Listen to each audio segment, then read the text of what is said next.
Hi everyone, இது என்எஸ்பிசி தமிழ். கடந்த புதன்கிழமை அமெரிக்காவிற்கு சிறப்பாகவே விடிந்தது. ஆனால் அன்று உலகிலேயே மிகச்சிறந்த ஜனநாயக நாடு, சுதந்திர நாடு என்று பெருமை பேசிக்கொண்டிருக்கும் அமெரிக்க மக்களின் பெருமிதத்திற்கு கருப்பு தினமாக அமையும் என்று யாரும் எதிர்பார்த்திருக்க மாட்டார்கள். நவம்பர் மாதம் 3ஆம் தேதி நடந்த அதிபர் தேர்தலில் ஜோ பைடன் வெற்றி பெற்று வருகின்ற ஜனவரி மாதம் 20ஆம் தேதி அதிபராக பதவியேற்க இருக்கிறார். இவர் அமெரிக்காவின் 46வது அதிபராக பதவியேற்க இருக்கிறார். அந்த வெற்றியை அங்கீகரிக்கும் வகையில் சான்றிதழ் வழங்கும் விழா அமெரிக்காவின் நாடாளுமன்ற கட்டிடமான கேபிட்டல் பில்டிங்கில் அமெரிக்க பிரதிநிதிகள் சபை மற்றும் செனட் சபை இரண்டும் கலந்த கூட்டத்தை துணை அதிபர் ஜோன் பென்ஸ் தலைமையில் நடைபெற்றது. அந்த கூட்டத்தில் தான் ட்ரம்பின் ஆதரவாளர்கள் ஆயிரக்கணக்கானோர் உள்ளே நுழைந்து பெரிய கலவரத்தை நடத்தி காட்டியிருக்கிறார்கள். காவலில் இருந்த போலீஸ்காரர்களுடைய தடையும் மீறி ஆயிரக்கணக்கான மக்கள் உள்ளே நுழைந்து அட்டகாசம் செய்திருக்கிறார்கள். செயல்கள் உடைக்கப்பட்டிருக்கின்றன. அங்கே இருந்த பல அலுவலகங்களில் எல்லா பொருட்களையும் நாசம் செய்திருக்கிறார்கள். நிலைமை கட்டுமீறியதை கண்டறிந்த காவல்துறை கண்ணீர் போய் கொண்டு வீசியும் தடியடி நடத்தியும் கூட்டத்தை கலைத்திருக்கிறது. இந்த வன்முறையில் 4 பேர் மரணத்தை தழுவியிருக்கிறார்கள். இது அமெரிக்க ஜனநாயகத்தில் நடத்தப்பட்ட மிகப்பெரிய தாக்குதல் என்று முன்னாள் அதிபர் பாரக் ஒபாமா கூறியிருக்கிறார். இது ட்ரம்பின் தூண்டுதல் நடத்தப்பட்ட வன்முறை என்று வேறில்லை. இது ட்ரம்பினால் தூண்டப்பட்ட வன்முறை இல்லை என்று நாமே கூறிக்கொண்டால் அது மிகப்பெரிய கேலிக்கூத்து என்று அவர் கூறியிருக்கிறார். ட்ரம்ப் செய்த இந்த மாபெரும் தவறுக்காக அவர் உடனடியாக அதிபர் பதவியில் நீக்கப்பட வேண்டும் என்று பிரதிநிதிகள் சபை தலைவர் நான்சி பெலோசி கூறியிருக்கிறார். துணை அதிபர் ஜோன் பென்ஸ்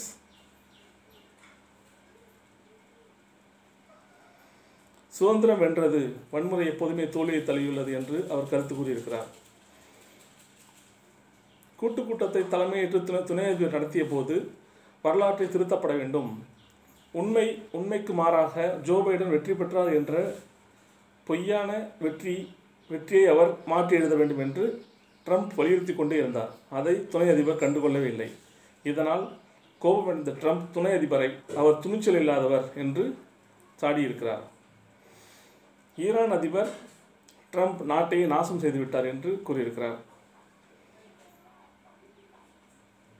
உலகத்தின் எல்லா நாடுகளிலும் உள்ளே புகுந்து அந்த நாட்டின் ஜனநாயகத்தை நாங்கள் காக்கப் போகிறோம் என்று அந்த உள்நாட்டு விவகாரங்களை தலையிட்டு தன்னுடைய ஆயுத வியாபாரத்தை பெருக்கிக் கொண்ட அமெரிக்காவுக்கு இன்று ஒரு கருப்பு தினமாக அமைந்திருக்கிறது. அதாவது கடந்த புதன்கிழமை. தன்வினை தன்னை சுடும் என்பார்கள். ஏற்கனவே அவர்கள் எதிர்த்து வினை என்பது இப்போது அவர்களுக்கு வினையாக இருக்கிறது. கேபிட்டல் கட்டிடத்தை பாதுகாத்து கொண்டிருந்த காவல்துறையினர் ட்ரம்ப் ஆதரவாளர்கள் உள்ளே நுழைவதற்கு மிக எளிதாக பேரளவுக்கு மட்டுமே எதிர்ப்பு காட்டியிருக்கிறார்கள். அந்த அளவுக்கு அவர்கள் துணிச்சலுடன் முழுமையான ஒரு அழுத்தத்தை வன்முறையாளர்கள் மீது செலுத்தவில்லை. அவர்கள் எளிதாக உள்ளே நுழைந்திருக்கிறார்கள். உள்ளே நுழைந்தான் அட்டகாசங்கள் பண்ணியிருக்கிறார்கள். பிரதிநிதிகள் சபை தலைவர் நான்சி பெலோசியின் சீட்டிலே அமர்ந்து கால் மேல் கால் போட்டுக்கொண்டு பலவிதமான ஃபோட்டோக்களை எடுத்து இன்ஸ்டாகிராம், ஃபேஸ்புக் போன்ற வலைதளங்களில் பகிர்ந்திருக்கிறார்கள். ட்ரம்பின் சமூக வலைதளங்களான ஃபேஸ்புக், ட்விட்டர் போன்றவை கிட்டத்தட்ட 24 மணி நேரம் முடக்கப்பட்டிருக்கின்றன. நேற்று வியாழக்கிழமை தான் அந்த முடக்கம் நீக்கப்பட்டிருக்கிறது. இது ஒரு மிகவும் கேவலமான ஒரு அமெரிக்க அதிபருக்கு இப்படி ஒரு நிலை ஏற்பட்டிருக்கவே கூடாது. அப்படிப்பட்ட ஒரு நிலையை அவர் உருவாக்கிவிட்டார். வலதுசாரி தலைவர்கள் எப்பொழுதுமே இப்படிப்பட்ட மனநிலை கொண்டவர்கள் தான். அவர்கள் தங்களுக்கு ஒன்று சாதகமாக நடக்கவில்லை என்றால் அதை நடத்தி காட்டுவதற்கு எதை வேண்டாலும் செய்வார்கள் என்பதை ட்ரம்ப் மூலம் உணர்த்தப்பட்டிருக்கிறது. உலகம் முழுவதும் வலதுசாரிகள் இப்படித்தான் இருப்பார்கள். இந்தியாவை ஆட்சி செய்து கொண்டிருப்பவர்கள் வலதுசாரிகள் தான். வருகின்ற 2024ஆம் ஆண்டு தேர்தலுக்கு பிறகு இந்தியாவில் என்ன விதமான கூத்துக்கள் நடைபெறும் என்று தெரியவில்லை. ஆனால் தன்னுடைய நண்பர் ட்ரம்பின் ஆதரவாளர் செய்த அட்டகாசத்தை பெயரளவுக்கு மோடியும் கண்டித்திருக்கிறார்கள். ஏனென்றால் உலக நாட்டு தலைவர்கள் அனைவரும் கண்டிக்கும் பொழுது இவர் மட்டும் மௌனித்திருந்தால் அது உலக தலைவர்களால் நிச்சயமாக கேலிக்குறியாக்கப்படும் என்பதால் அவரும் பேரளவு கண்டித்திருக்கிறார்.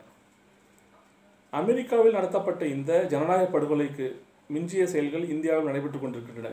இந்தியாவில் வெற்றி பெற்ற கட்சிகள் ஆட்சி அமைப்பதற்கான வழிவகைகளை ஏற்படுத்தி தரப்படுவதில்லை. பாரதிய ஜனதா கட்சி மிக குறைந்த ஓட்டுகளை பெற்று மிக குறைவான இடங்கள் வெற்றி பெற்றிருந்தாலும் கூட அவர்களுக்கு மட்டுமே முன்னுரிமை அளிக்கப்படுகின்றது. அதே நேரத்தில் வெற்றி பெற்ற எதிர்க்கட்சி உறுப்பினர்களை விலைக்கு வாங்கி ஆட்சி அமைக்கும் ஒரு உத்தியை இந்த பாரதிய ஜனதா கட்சி பதவியேற்ற 2014ஆம் ஆண்டிலிருந்து நிகழ்த்தப்பட்டு கொண்டிருக்கிறது. மேகாலயா மாநிலத்தில் ஒரே ஒரு உறுப்பினர் பாரதிய ஜனதா கட்சிக்கு இருந்தால் மட்டும் போதும். அவர்கள் எதிர்க்கட்சியை சார்ந்தவர்களுக்கு மிகப்பெரிய பெரும்பான்மை இருந்தாலும் கூட இவர்கள் தங்களுடைய ஆட்சியை நிறுவிக் கொள்கிறார்கள். அப்படிப்பட்ட சூழ்நிலைகள் நடந்து கொண்டிருக்கின்றன இந்தியாவில். வலதுசாரிகள் எப்போதுமே உலகம் முழுவதும் இப்படித்தான் இருப்பார்கள் போல் இருக்கிறது.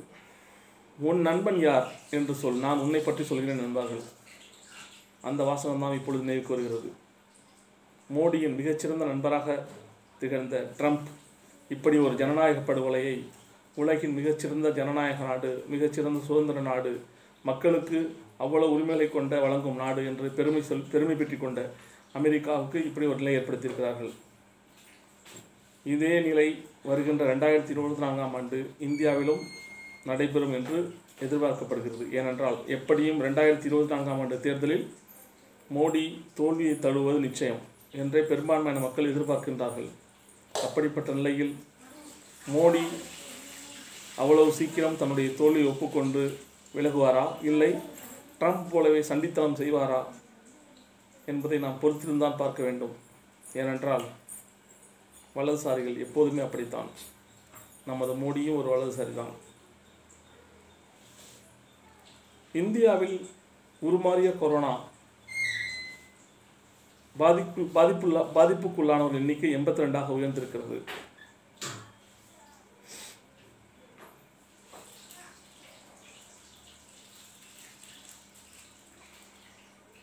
இந்த வீடியோ உங்களுக்கு பிடிச்சா லைக் பண்ணுங்கள், ஷேர் பண்ணுங்கள், சப்ஸ்கிரைப் பண்ண மறக்காதீங்க.